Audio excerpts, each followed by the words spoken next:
ایک ہوتی ہے انسان کی مجبوری، معذوری، عذر، ایک ہوتی ہے اس کی لاپرواہی۔ ان دونوں چیزوں میں زمین و آسمان کا فرق ہے۔ یہ جو لاپرواہی ہوتی ہے یہ کسی بھی شخص سے منسلک ساری چیزوں کو ہی خراب کر دیتی ہے۔ آپ نے ایک چھوٹا سا پودا بھی اگر لگایا ہے اور آپ لاپرواہی کا مظاہرہ کرتے ہیں تو وہ خشک ہو جائے گا۔ تے جے مالی جیندے ہون تو پھر بوٹے سک دے نہیں۔ اگر آپ اس کی پرواہ کرتے ہیں، اس پر توجہ دیتے ہیں تو اس کی نشو و نما ہوگی، وہ آگے بڑھے گا، وہ ترقی کرے گا، وہ ایک تناور درخت بن جائے گا۔ جس چیز کی بھی آپ پرواہ نہیں کرتے، آپ اپنی صحت کی ہی اگر پرواہ نہیں کرتے، آپ نے کبھی نہیں دیکھا کہ یہ کھانا جس ہوٹل سے میں کھا رہا ہوں یہ کوئی معیاری ہے یا بالکل غیر معیاری ہے، آپ نے کبھی پرواہ نہیں کی کہ مجھے کوئی اپنی خوراک کا وقت مقرر کرنا چاہیے اور مرتب طریقے سے مجھے غذا لینی چاہیے، تو آپ بیمار ہو جائیں گے، بیمار ہو جائیں گے۔ لاپرواہی آپ کسی چیز کی بھی کریں، غفلت آپ کسی چیز پر بھی کریں، بات کو شخص آپ کو سمجھا رہا ہوتا ہے، آپ کو گھر والے کوئی بات کہہ رہے ہوتے ہیں، لیکن چونکہ آپ غیر حاضر ہیں، لاپرواہی سے سن رہے ہیں، غفلت سے سن رہے ہیں، تو آپ کو پوچھنا پڑتا ہے کیا کہا تھا آپ نے؟ کیوں بھلا یہ ہوتا ہے کہ آپ غفلت میں تھے؟ یہ جو غفلت ہے نا، غفلت یہ بڑی نقصان دہ چیز ہے۔ یہ انسان سے تعلق رکھنے والی ہر چیز کا برا حال کر دیتی ہے۔ ہم نہ تو اب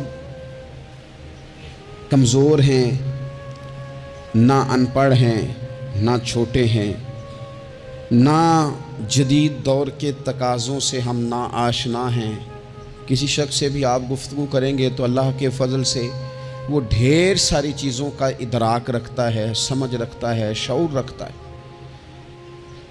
وہ آپ کے ساتھ جب گفتگو کرتا ہے تو محسوس ہوتا ہے کہ وہ ساری چیزوں کو سمجھ رہا ہے، خطرات سے بھی آگاہ ہے، خوشخبریوں سے بھی آگاہ ہے، آنے والے وقت میں کون سی چیزیں نقصان کا باعث بن رہی ہیں اور کون سے پھول خوشبو دینے جا رہے ہیں، وہ سب چیزوں کو جانتا ہے۔ لیکن اس کے باوجود جو اتنی زیادہ کمزوری امت میں آ گئی ہے، اس قدر زیادہ ٹوٹ پھوٹ کا جو ہم شکار ہیں، تو زیادہ تر مسئلہ ہماری لاپرواہیوں کا ہے، ہم غفلتوں کا شکار ہیں۔ غفلت ایک خوفناک چیز کا نام ہے، یعنی جو بندہ پرواہ نہیں کرتا، توجہ نہیں دیتا، خیال نہیں کرتا اپنی ذمہ داریوں کا، وہ شخص فساد کا باعث بنتا ہے، وہ نقصان کرتا ہے، وہ اذیت ناک حد تک چیزوں کو لے جاتا ہے۔ آپ کو بہرحال پرواہ کرنی پڑتی ہے۔ یہ جس دور میں میں اور آپ ہیں نا، یہ لہو و لعب کا دور ہے، کھیل تماشے کا۔ کھیل تماشا ہمیشہ انسان کو لاپرواہ کر دیتا ہے۔ آپ دیکھ لیں، کل تک کھیل تماشا کسی گراؤنڈ میں جا کر کسی آلے کے ساتھ کھیلا جاتا تھا، وقت نکال کے لوگ جاتے تھے، کچھ دیر کے لیے ان کا ذہن تقسیم ہوتا تھا، گھر لوٹتے تھے، اپنی ڈیوٹی کرتے تھے۔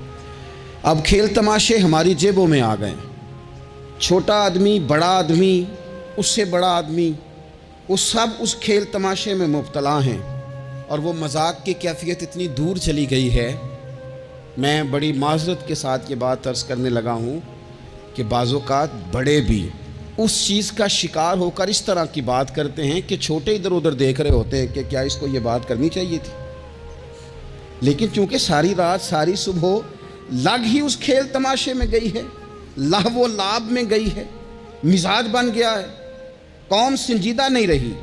آپ کسی شخص سے بھی بات کر رہے ہوتے ہیں تو وہ چاہتا ہے کہ کچھ دیر میں گپ شپ کروں، کھیل تماشا کروں، شغل مغل کروں، میں گزر جاؤں۔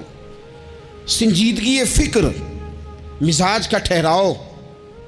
اور درویشوں نے تو شکوہ کیا ہے کہ عمر بیت گئی، لوگوں کی عمر بیت گئی، ہڈیاں کمبن، گوڈے کھڑکن، اڑ گیا لک تیرا، اجے بھی گناہ تو باز نہ میں، واہ واہ مرد دلیرا۔ میاں صاحب کہنے لگے یہاں تک تو پہنچ گیا ہے، کہ ہڈیاں کمبن اور تیرے گوڈے کھڑکن تے اڑ گیا لک تیرا، اجے بھی گناہ تو باز نہ آویں، او واہ واہ مرد دلیرا۔